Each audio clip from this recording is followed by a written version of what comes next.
mother's first lady had as her issue housing. And she said, and I was so pleased that when she passed away, the Baltimore Sun, the paper there, to our friends in the press, the paper there quoted her in their obituary that she said, "How can we teach children love and respect when we don't make sure they have a decent place to live?" And that was what this fight was about for us these past weeks. Not only will they have the impact of losing housing, but uncertainty of what school they would go to. Describe to my colleagues and to others of our colleagues, as you know, we had all kinds of initiatives going in the House, but that we had to get the administration to make, and thank God, Joe Biden is a person of great empathy, sympathy, and experience. He knows the people. He has authenticity in that regard. But the very picture of children, families with their baby cribs and their belongings out on the street, we've seen it here, even before COVID.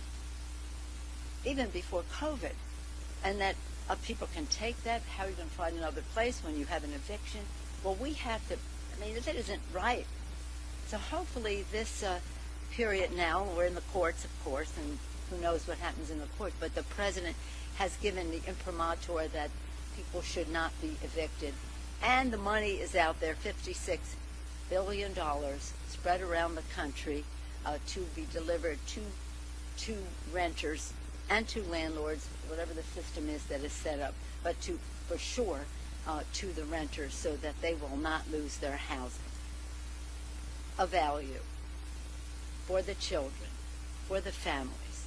And again, the outreach that La Raza does is essential to the success of those families staying in their homes, children staying in the schools they go to, not becoming homeless or moving in with other families at a time. This is a public health issue. That was our argument to the court. If CDC is saying we all must wear masks, we all must get vaccinated because of Delta variant, as you mentioned, then why are we not applying that standard also to keeping people in their homes and not having them double up or be on the street, which creates a public health, it contributes to our public health housing. So I just came from Washington. This is my first stop, and I couldn't be happier than to be here for the children. Now they stop, but their sounds, the sounds of them laughing and jumping around and everything, that is what we're all about, the future for the children. And we cannot be responsible if we are not being responsible to the children. So you didn't hear any, you want me to start all over? All I can say is La Raza is great. We're going to hear now. I'm thrilled to be here to hear the story.